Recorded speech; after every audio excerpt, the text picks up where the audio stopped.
नमस्कार मित्रों। आषाढ़ कृष्ण तृतीया 2076 गुरुवार 20 जून 2019 शाम के 7:30 हैं। कल योग दिवस है और आज साधक के भीतर अद्भुत योग चल रहा है। मित्रों, आज मैं दिन भर क्वांटम को YouTube से समझने की कोशिश कर रहा था। लगभग 10-12 फिल्में देखी, अलग अलग तरह से, जिन्होंने क्वांटम संख्या, quantum mechanism, quantum science, quantum physics इसको समझाने की कोशिश की। कई सारी उनके बीच में सहमतियां थी, अलग अलग जो डेरिवेशन चल रहा था। कुछ वीडियो अलग मत के भी थे, लेकिन कुल मिलाकर मेरे भीतर का बैठा शिशु उलझता रहा कि ये मामला क्या है। शाम के समय घर आते समय गाड़ी में और अपने मित्र मिश्रा जी से बात की।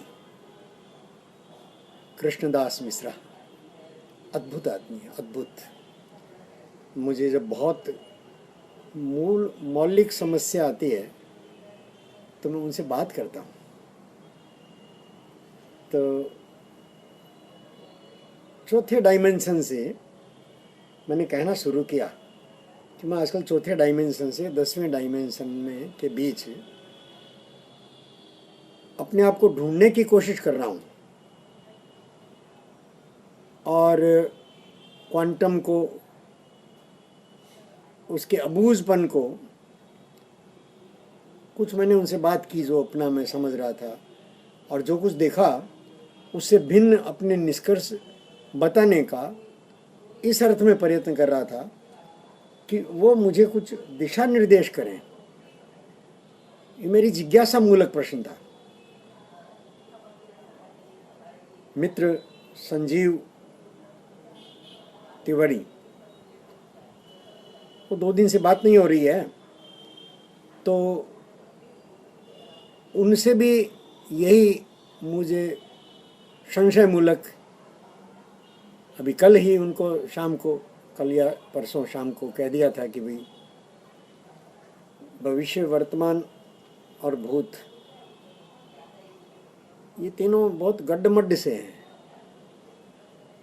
हमको ये तो समझ में आता है कि हमारा भूतकाल जो है वो वर्तमान को प्रभावित करता है। भूतकाल के आधार पर ही हमारा वर्तमान बनता है, खड़ा होता है, बदलता भी है, संवरता भी है।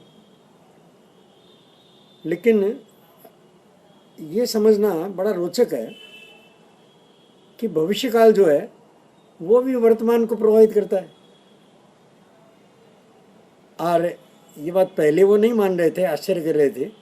जो ही मैंने शिशु का नाम लिया त्यों ही वो इस अर्थ में मान गए कि हाँ, शिशु कल का आने वाला, कल का मालिक है, मेरा भविष्य है और हमारे वर्तमान में खुशियां भर रहा है।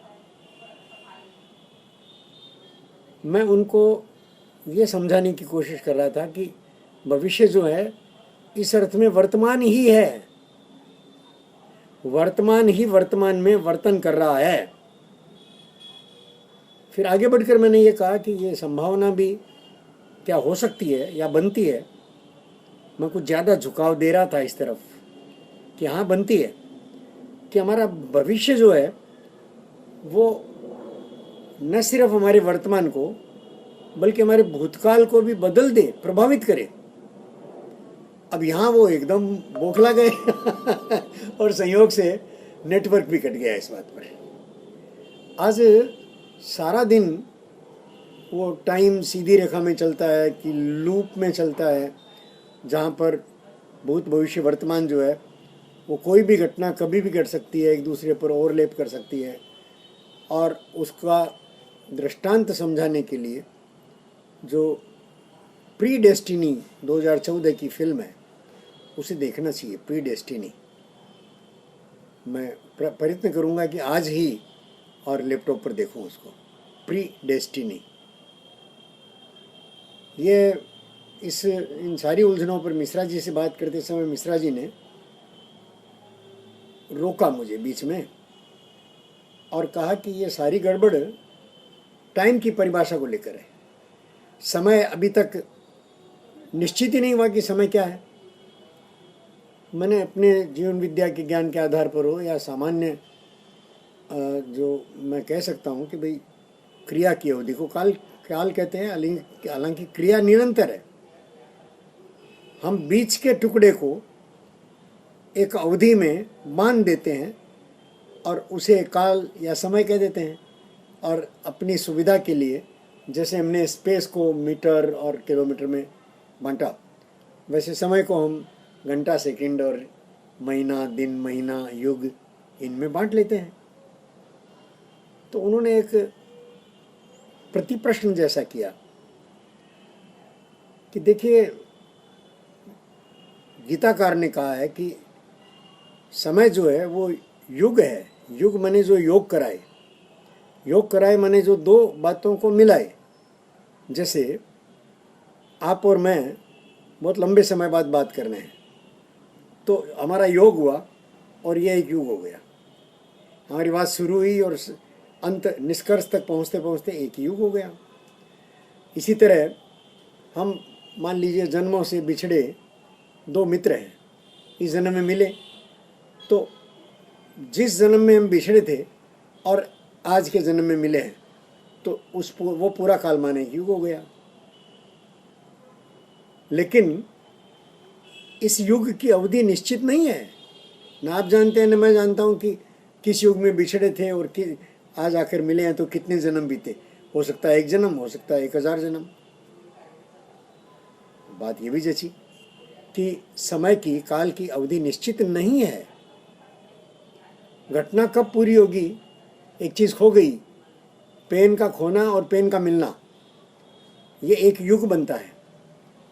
तो पेन खोकर के कितनी देर बाद मिलेगा ये तय नहीं है। 2 मिनट में मिल सकता है, 2 साल भी ना मिले। 2 साल बाद मिलेगा तो 2 साल का युग हुआ, 2 मिनट बाद मिला तो 2 मिनट का युग हुआ। तो चूंकि काल स्वयं में निश्चित नहीं है, अनिश्चित इकाई है, इसलिए इससे जुड़े हुए आगे की सारी यात्राएं अनिश्चित होगी। ये बात मैं आधी स्वीकार किया, आधी समझा, आधी बाकी ही है। जब वो काल को चौथा आयाम नहीं मान रहे थे तो मैं कह रहा था नहीं, मैं चौथे आयाम में निरंतर बच्चे से बूढ़ा हो गया, बड़ा हो गया, तो मैं चौथे आयाम में जी रहा हूँ। जैसे मैं 3 आयामों में जीता हूँ, लंबाई, चौड़ाई, ऊंचाई में रहता हूँ, चलता हूँ, फिरता हूँ, बोलता हूँ, वर्तन करता हूँ, वैसे मैं चौथे आयाम में भी और बड़ा हो रहा हूँ। एक सीधी रेखा में मेरी देह बुढ़ा रही है, शिशु से लेकर बूढ़े तक की यात्रा, और अब ये देह चुकने भी वाली है। तो सीधी रेखा में मैं हूँ, मैं चल रहा हूँ, चौथा आयाम तो हो गया। ये मैंने उनसे कह नहीं पाया, बीच में ही नेटवर्क के कारण या उनकी व्यस्तता के कारण से हमारा संवाद बंद हो गया। अभी जो मैं आपसे बात करना चाहता हूँ वो और भी अद्भुत है और मैं स्वयं पर आश्चर्यचकित हूं कि ऐसा कैसे हो रहा है। देखिए, जो दिन भर मेरे मन में उलझन के तरह चला, क्वांटम क्वांटम क्वांटम, और मेरे भीतर बैठे शिशु को बहुत बेचैनी हुई। अभी मैं आपसे बात कर रहा हूं तो मैं जैसे मजे ले रहा हूं। मुझे क्वांटम में और शिशु में बहुत सी समानताएं दिखाई दे रही है। आदमी क्वांटम को भी अबूझ कह रहा है अब तक, शिशु को तो अबूझ मान ही रहा है, अबोध मान रहा है, अबूझ मान रहा है। क्वांटम किस प्रकार से व्यवहार करेगा कुछ निश्चित नहीं है। बच्चे के बारे में तो माना ही जाता है कि बच्चा कैसे व्यवहार करेगा निश्चित नहीं है, कैसे व्यवहार करेगा निश्चित नहीं है। क्वांटम जो है वो बिना पूर्व सूचना के बदल जाता है। एक इलेक्ट्रॉन किस समय किस ऑर्बिटल में होगा उसको निश्चित नहीं किया जा सकता, बदल जाता है, वो ऑर्बिटल बदल जाता है। बच्चे के साथ भी ऐसा ही है, वो किस समय कैसा व्यवहार करेगा, मुस्कुराते मुस्कुराते रोएगा, रोते रोते मुस्कुरा देगा। जैसे क्वांटम जो है, कहते हैं कि उसको क्वांटम में कणों को देखने से गायब हो जाते हैं और उनको न देखो तो प्रकट हो जाते हैं। ये बात तो शिशु तो बहुत गोपन करता है। शिशु को जब हम देखते हैं तो उसका व्यवहार अलग होता है, और जब हम नहीं देखते तो उसका व्यवहार अलग होता है। कोई शिशु कहीं ठोकर खाकर गिर जाए तो चारों तरफ पहले देखता है, कोई देख तो नहीं रहा। अगर कोई देख नहीं रहा है तो झाड़ करके खड़ा हो जाएगा, खून आता रहेगा लेकिन वो रोएगा नहीं। लेकिन अगर कोई देख रहा है, कोई भी उसकी तरफ ध्यान दे रहा है, तो क्या दहाड़े मार मार कर रोएगा जी। उसको आधे घंटे चुप कराना मुश्किल होगा। तो क्वांटम जैसा शर्मिला वैसा शर्मिला हमारा शिशु। क्वांटम जैसे सूक्ष्म है, क्वांटम का सारा कार्य व्यापार सूक्ष्म है, वैसा ही सूक्ष्म छोटा, इतना छोटा कि हम उसको कोई महत्व नहीं देते, वो शिशु है। जैसे सामान्य फिजिकल नियम, क्लासिकल फिजिकल नियम, फिजिक्स के नियम लागू नहीं होते क्वांटम पर, वैसे ही सामान्य व्यवहार की बातें बच्चे पर, शिशु पर लागू नहीं होती। चाहे जहाँ पेशाब करता है, चाहे जहाँ टट्टी करता है, चाहे जैसे वर्तन करता है, और स्वीकृति में है मानवों के। समझ में नहीं आता पर स्वीकृति तो है ही। इतने तरह की समानताएं क्वांटम और शिशु में। अब क्वांटम के बारे में मैं शायद इससे ज़्यादा कुछ कह भी न सकूं। शिशु के बारे में तो मैं और काफ़ी बातें कह सकता हूं। जैसे कोशिश करता हूं कि शिशु जो है अभी इस शोधार्थी साधक के लिए बहुत सारी सूचनाओं का और केंद्र बना हुआ है, संप्रेषित करता है सूचनाएं। हाँ, क्वांटम मैकेनिक्स भी तो कर रहा है। क्वांटम मैकेनिक्स ने 10 डायमेंशंस का द्वार खोल दिया, 11 डायमेंशंस, बल्कि 22 डायमेंशंस।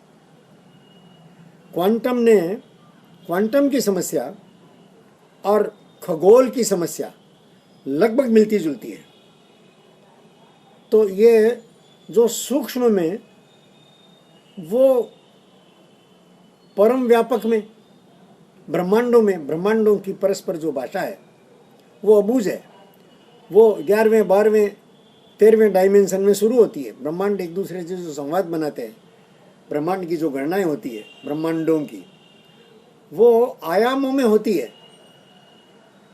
मैं इसको इस प्रकार देखना चाहूँगा मित्रों कि शिशु और एक सदा हुआ बूढ़ा बुजुर्ग,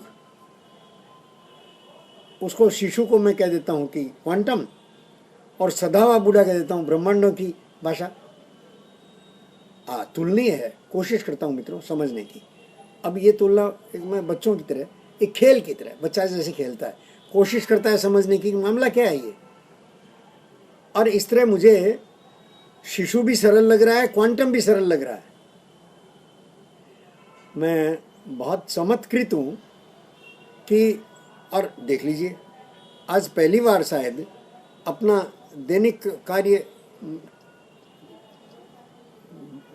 छोड़ करके कपड़े धोकर सुखाए हैं, स्नान किया है और आपसे बतिया रहा हूँ। खाना आकर लगकर पड़ा है, ढक के रख दिया है मित्रों। और शाम को 7:30 से 7:45 8 बजे और ये मेरे दिमाग में, मेरा दिमाग इतना फर्टाइल नहीं है जी, इतना सरल भी नहीं है जी कि मैं जब चाहे तब बात कर लूँ। अभी तो ये शिशु की कृपा है कि उसने ज़बरदस्ती मुझसे कह करके इस समय बिठा दिया। हाँ, ये शिशु की कृपा मानता हूँ मैं, कृतज्ञतापूर्वक शिशु को प्रणाम करता हूँ, अपने भीतर बैठे शिशु को भी, और पता नहीं उन दोनों शिशुओं में से कौन ये सूचनाएं प्रेषित करता है, पता नहीं और कितने गर्भस्थ शिशु साधक की मदद कर रहे हैं। साधक नहीं जानता, खोज रहा है, खोज रहा है, क्वांटम में खोज रहा है, शिशु में खोज रहा है, इस ब्रह्मांडीय गणित में खोज रहा है। नमस्कार मित्र।